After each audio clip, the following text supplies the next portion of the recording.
დავბრუნდით პირდაპირ ეთერში გადაცემის მეორე ბლოკი დღეს ეროვნული სატყეო სააგენტოს ქვემო ქართლის სატყეო სამსახურის უფროს ეზეკი ინსკირვალს დაეთმობა. მოგესალმებით ბატონო ეზეკი, ძალიან დიდი მადლობა რომ მონაწილეობთ გადაცემაში.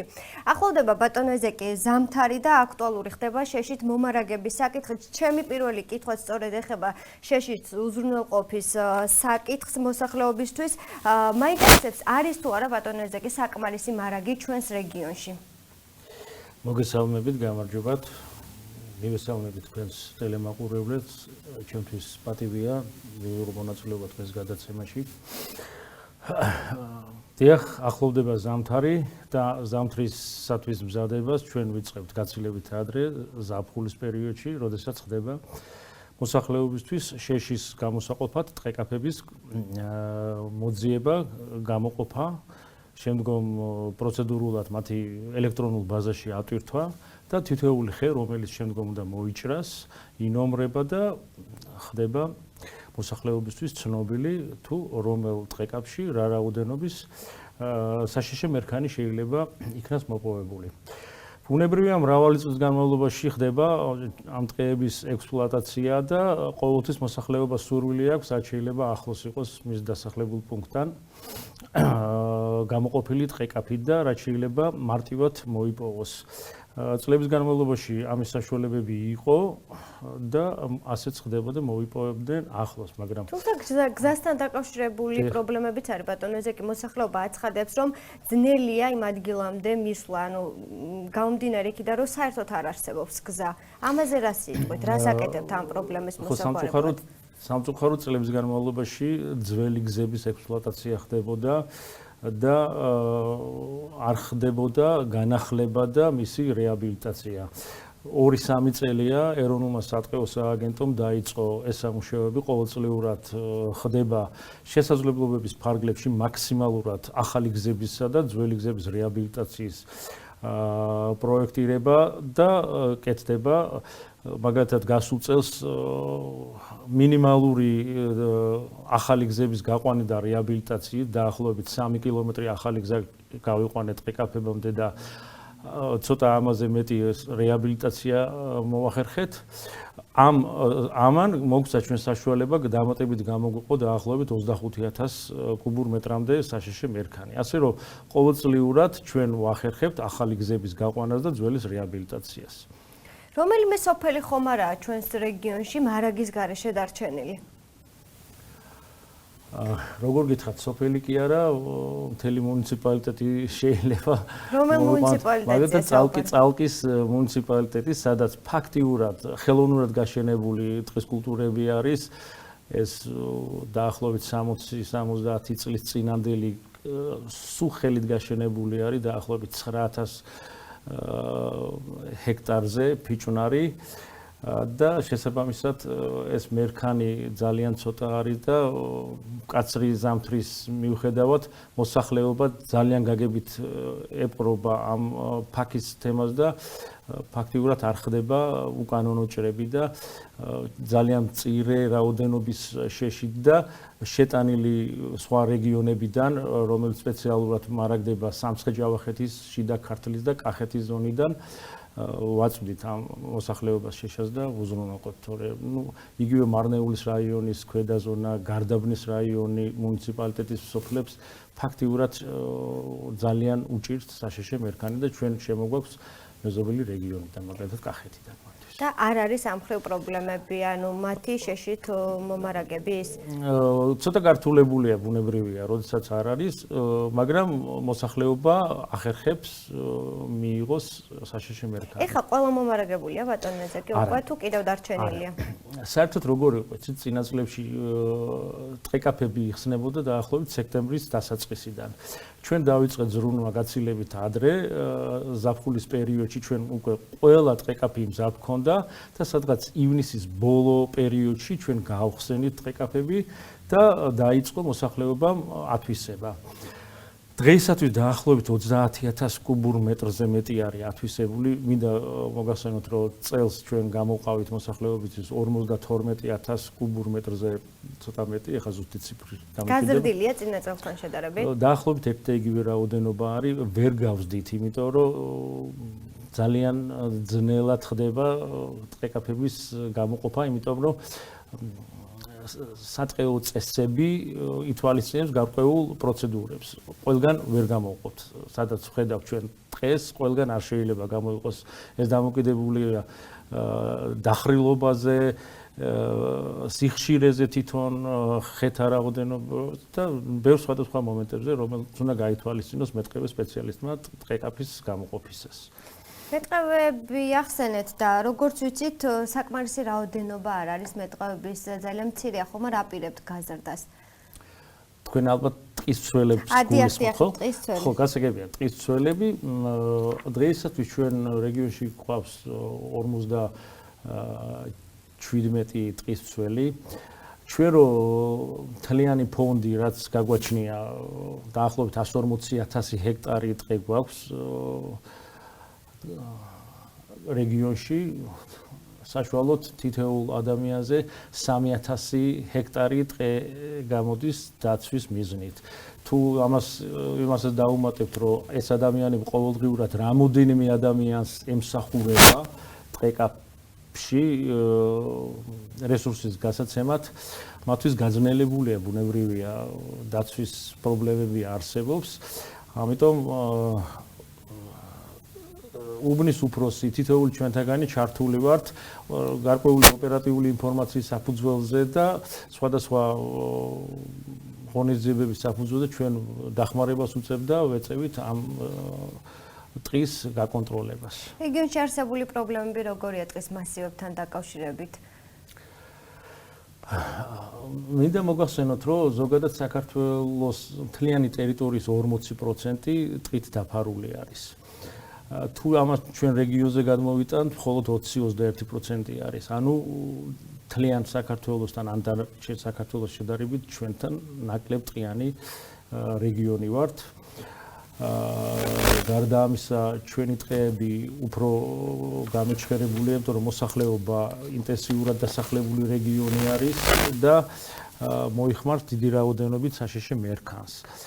ამდენად ტყეკაფები ყოველწლიურად ხდება მოსახლეობიდან დაშორებით, რის გამოც გარკვეულწილად მოსახლეობის უკმაყოფილება გვესმის, მაგრამ ჩვენ ამ მოსახლეობასთან წელს დავიწყეთ ძალიან აქტიური მუშაობა, ქონდა შეხვედრები ფაქტიურად ყველა მუნიციპალიტეტში, როგორც ცალკე სოფლის მოსახლეობასთან, სოფლებში, ასევე გამგეობებში, გამგეობის ხელმძღვანელებთან და მათ წარმოადგენლებთან ტერიტორიულ ორგანოებში განმარტებითი სამუშაოები ჩავატარეთ. ძალიან კარგად გაიგო ამ ადამიანებმა ჩვენი მდგომარეობა, ზოგადად ტყის მდგომარეობა და წამოყვა ჩვენ ფაქტიურად და თავიდანვე, ანუ ზაფხულის პერიოდიდანვე დაიწყო ზრუნვა შეშით უზრუნველყოფაზე და ის პერიოდი, როდესაც არის პიკი შეშის მოთხოვნაზე და ერთდროულად ხდება ხოლმე მოსახლეობის მოზღვავება. როდის არის ეს პიკი? ეს პიკი არის დაახლოებით სექტემბრის ბოლო, ოქტომბრის დასაწყისი, როდესაც სოფლის მეურნეობის ღონისძიებებს ასრულებს მოსახლეობა, შემდგომ იწყებს უკვე ზრუნვას აი ამ საქმიანობისთვის და ძალიან გავანეიტრალეთ ამ შეხვედრების შედეგად და ფაქტიურად მოხდა ამის გაგრძელება, გახანგრძლივების ხარჯზე კი არა, პერიოდის ადრეიდან დაწყების გამო და შეზდარებით მშვიდ ვითარებაში მიმდინარეობს დღეისათვის. მოსახლეობის ინფორმირებულობა ბილეთების აღების წესთან დაკავშირებით როგორი ამხრივ თუ იყო წინა წელთან შედარებით, წელს პრობლემა შედარებით მოგვარებული. რომ გვახსოვს რომ იყო ხო წინა წელს პრობლემები? ნუ ეს ისეთი პრობლემაა, ყოველთვის იჩენს ხოლმე თავს. იცით რა შეა საქმე, სამწუხაროდ თვითონ მოსახლეობა ხშირ შემთხვევაში თავისივე პირადობის მოწმობას ანდობს რომელიღაცა პიროვნებას, ის პიროვნება შეიძლება ვთქვათ კეთილსინდისიერი იყოს ან არაკეთილსინდისიერი იყოს და მოემსახუროს მან ან მისი პასპორტით ისარგებლოს და გაასხვისოს უკანონოდ რა თქმა უნდა. ან ბილეთების გადაყიდვის შემთხვევებზეა საუბარი? ბილეთების გადაყიდვის შემთხვევაში როგორ არის იცით, საბანკო სექტორში ხდება ბილეთის მოპოვება. ანუ ხეთყის დამზადების ბილეთი მოსახლემ ბენეფიციარმა უნდა შეიძინოს ბანკში. კონკრეტულად Liberty ბანკში არის საუბარი ახლა. Liberty ბანკში ის იხდის ყოველ კუბატურ მეტრზე 6 ლარს. ზოგია ვერ ახერხებს ასაკის გამო, სხვადასხვა მდგომარეობის გამო, ან მეზობელს თხოვს მისცემს მის პირადობის მოწმობას, ანდობს ამ და უნდა გამოუტანოს მან. აქ გარკვეული გარიგებები ხდება მათ შორის, სადაც ჩვენ ვერევით ვერანაირად და არანაირ ბერკეტი არ არსებობს და შემდგომ ხან ავიწდებათ, ხან სხვადასხვა მიზეზის გამო ის ხელმეორედ მოდიან და წელიწადში ერთხელ აქვს მას მოიპოვოს უფლება გარკვეული რაოდენობა. ეს არის დაბალი ზონებისთვის 7 კუბური მეტრი, ხოლო მაღალმთიანი ზონებისთვის 15 კუბური მეტრი.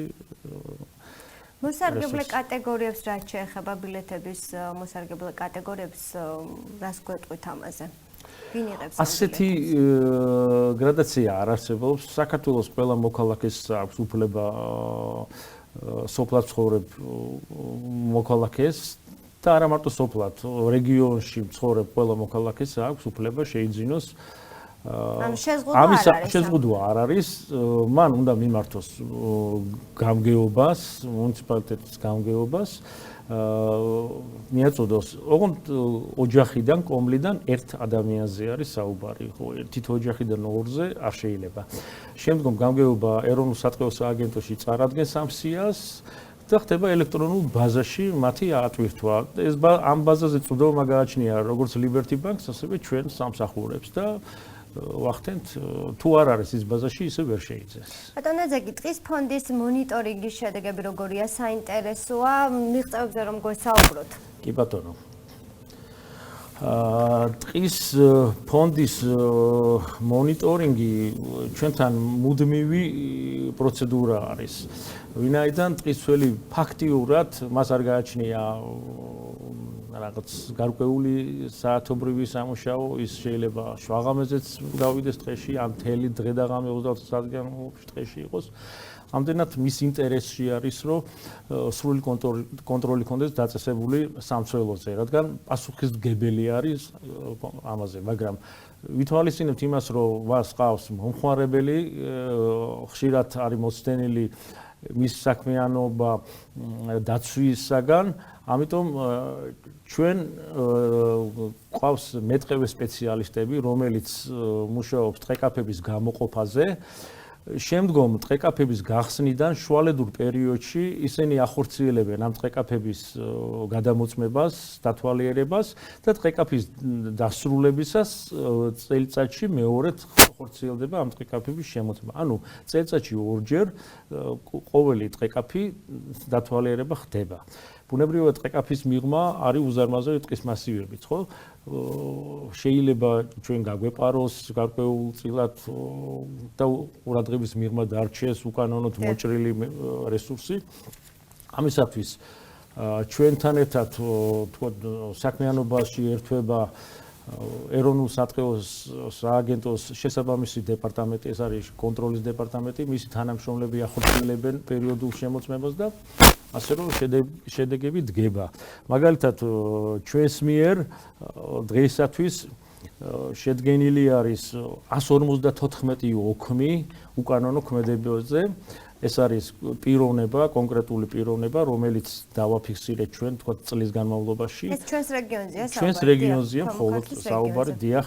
154-დან შემდგომ ხდება დათვლა როგორც ზიანის მატერიალურად, ასევე მოცულობის და გადაეგზავნება ყოველი ოქმი სასამართლოს. სასამართლო ამ ეტაპზე განხილული აქვს უკვე 140-ზე მეტი რეაგირება აქვს მოხდენილი 140-ზე მეტ ოქმზე და მინდა გითხრათ, რომ დაახლოებით 28600 ლარის ზიანი არის გადახდილი ამ ეტაპზე, პლუს საჯარიმო სანქცია კონკრეტული დანაშაულის გამო. დიდია საჯარიმო სანქცია. უკანონო მოპოვებაზე 500 ლარი არის ფიქსირებული, ხოლო ტრანსპორტირების შემთხვევაში 1000 ლარი არის. და აი ეს ჯამში ადგენს 35700 ლარს. ხოლო ამოღებული საშეშე მერქანი, რომელიც ჩამოერთვა თქო დამნაშავე პირს, ეს არის დაახლოებით 140 კუბურ მეტრამდე სასამართლოს გადაწყვეტილებით გადაეცა სახელმწიფოს შემდგომი რეალიზაციის მიზნით. გასაგებია, უკანონო ტყის გაჩეხვის წინააღმდეგ ჩატარებული ღონისძიებების შედეგები როგორია? სულ ასეთი რამდენი ფაქტი დაფიქსირდა ჩვენთან რეგიონში და მე გეტყვით ერთ შემთხვევას დაახლოებით წინა კვირას იაღლუჯის მთაზე დაფიქსირდა უკანონოდ ხეჭრის ფაქტი. შემდეგ უკვე როგორც ცნობილია ეს ამასთან დაკავშირებით დაიწყო გამოძიება. ხომ არ იცით უკვე დასრულდა თუ არა გამოძიება და რა შედეგით? იაღლუჯის მთა ტყის ფონდში არ შემოდის. რუსთავის გარდა დანარჩენ 6 მუნიციპალიტეტზე ფუნქციონირებს ჩვენი სამსახურის იურისდიქცია, ვრცელდება უბრალოდ. რუსთავი არის ეს ალბათ გამწვანების სამსახურის დაქვემდებარებაშია, სავარაუდოდ, ნამდვილად არ ვიცი. ამდენად ეს ფაქტი ჩემთვის ცნობილია. რაც შეეხება ტყის გაჩეხვის წინააღმდეგ ჩატარებულ ღონისძიებებს რეგიონში უკვე როგორი აქვს მონაცემები? გარდა იმისა, რომ კონკრეტულ პიროვნებების დაფიქსირება ხდება ჩვენს მიერ, რომელზეც ცოტა ხნის წინ ვისაუბრეთ ჩვენ მიერ ხდება უკვე უკანონოდ გაკაფული ტყეების დაფიქსირება, ამაზე დგება შესაბამისად აქტი უკვე, ასევე ხდება ამ აქტების მიხედვით დათვლა მერქნის და ზიანის, რომელიც გადაეგზავნება შინაგან საქმეთა ორგანოებს. ასეთი 83 ფაქტი გვაქვს ჩვენ აღწერილი. ზიანი 155,000 ლარს აჭარბებს, ხოლო უკანონოდ მოპოვებული და მოჭრილი მერქანი 1300 კუბური მეტრი არის. არ არის პატარა ციფრი. ამდენად ყოველთვის ვახდენთ ჩვენ რეაგირებას იმ შემთხვევაში ვაფიქსირებთ პიროვნებას თუ არ ვაფიქსირებთ. როგორ შეაფასებდით რაიონულ სამსახურებს, ანუ როგორ მუშაობთ თვითონ ადგილზე მუნიციპალიტეტებში, სოფლებში? ჩვენი რეგიონალური სამსახური თავის თავში მოიცავს 4 სატყეო უბანს. ეს არის წყალკათეთრი წყაროს, გარდაბან მარნეულის, ბოლნისისა და დმანისის სატყეო უბნები. ეს გაერთიანებული ორი მუნიციპალიტეტი არის იმის და მიხედვით, რომ ტყის ფონდები იქ არ არის იმ რაოდენობით და ამდენად ერთი სატყეო უბანი მუშაობს 2 მუნიციპალიტეტში. ძალიან მჭიდრო კავშირი გაგვაჩნია, ანუ ყოველდღიური კავშირი გაგვაჩნია და როგორ არის იცით, ჩვენ დავიწყეთ, მე ფორმატს ამოვიღე, შემიძლია გაჩვენოთ. წინასწარ ტყეკაფის გახსნამდე კონკრეტული მოსახლეობა სოფელთან ახლოს, რომელიც იხსნება, 2 დღით ადრე სოფლის წარმომადგენელი, გამგების წარმომადგენლის მიერ აბსოლუტურად მოსახლეობა ინფორმირდება. ჩვენი ტყისველი, რომელიც ემსახურება იმ კონკრეტულ ადგილს განცხადებას აკრავს, იცის კონკრეტული ტყეკაფის კოდი და შეუძლია ბილეთებზე იზრუნოს. ამდენად ჩართულები არიან როგორც ჩვენი თანამშრომლები, ასევე მუნიციპალიტეტის და ზუსტად ამ თანამშრომლობა ძალიან გაამართლა და ჩვენ ვაპირებთ, რომ მომავალ წელს უფრო გავააქტიუროთ ეს კონტაქტები, იმიტომ რომ წელს ძალიან კარგი შედეგები დადგა ამ თვალსაზრისით. ხშირად გაქვთ ხოლმე ბატონო ეზეკი სამხარეო ადმინისტრაციაში შეხვედრები, რა სახის შეხვედრები იმართება ხოლმე გუბერნატორთან, რაზე გიწევთ საუბარი? ბუნებრივია, სამხარეო ადმინისტრაცია, გუბერნატორი დაინტერესებულია რეგიონის მოსახლეობით, შეშით უზრუნველყოფაში და პერიოდულად გთხოვს ანგარის, არსებობს იქ საკონსულტაციო საბჭო, ხდება ხოლმე ჩვენი მიწვევა, ინფორმაციას ვაკეთებთ, მიმდინარე პრობლემები თუ გვაქვს, სხვათა შორის ძალიან კარგი თანამშრომლობა გაგვაჩნია. სწორედ სამხარეო ადმინისტრაციის ტექნიკით, მძიმე ტექნიკით ვახორციელებთ ჩვენ გზების გაყვანას რეგიონში მთელი სეზონით დროებით სარგებლობაში გადმოგვეცემა ხოლმე ტექნიკა, ბულდოზერი და მინდა ვისარგებლო კიდევ ერთხელ და მალთამა გადავუხადო ბატონ პაატას და ყველას, ვინც ესეთ ქმედად გვეხმარება ხოლმე ჩვენ. სახლების დანერგვას ხომ არ გეგმავთ უკვე მომავალი წლიდან, უფრო რომ გამარტივდეს ეს პროცესი და აღარ გქონდეს მოსახლეობის პრობლემები. იცით რა არის, წლების განმავლობაში სატყეო სააგენტო არ ახორციელებდა თავის ხე-ტყის დამზადებას. მესამე წელია დაიწყო რიგ რეგიონებში სამასალე მერქნის, ანუ ეს არის პირველი ხარისხის მასალაზეა საუბარი, მოპოვება, დამზადება და შემდგომ აუქციონის წესით რეალიზაცია. ჩვენი რეგიონი არ არის ამ საქმიანობაში ჩართული, რადგან ძალიან მწირი არის სამასალეთ ვარგისი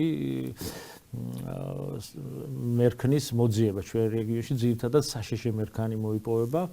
ამიტომ მომავალი წლიდან დაგეგმილია ეროვნულმა საავტოებო სააგენტომ დაიწყოს თავისი ძალებით უკვე საშიში მერქნის მოპოვება, რისთვისაც თქვა მოსახლეობას ან იმ ორგანიზაციებს, ესენი არიან საბიუჯეტო ორგანიზაციები და მათთან გათანაბრებული სხვა დაწესებულებები,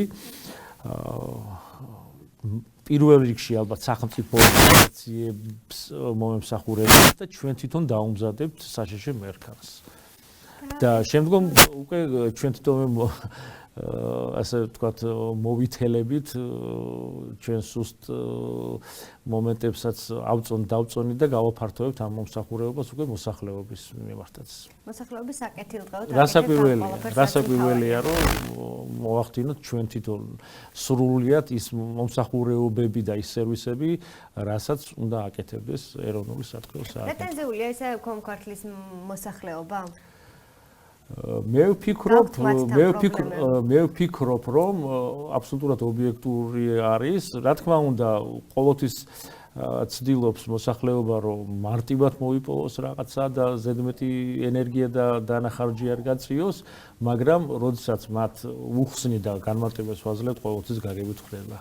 ასე რომ ვერ ვიტყვი, რომ პრეტენზიულია განსაკუთრებულად. ძალიან დიდი მადლობა გადაცემაში მონაწილეობისთვის. წარმატებები მინდა გისურვოთ. სტუდია 4 დღეს ამით დასრულებულია. დიდი მადლობა თქვენ რომ გვიყურებთ. მომავალ შეხვედრამდე გემშვიდობებით. ნახვამდის.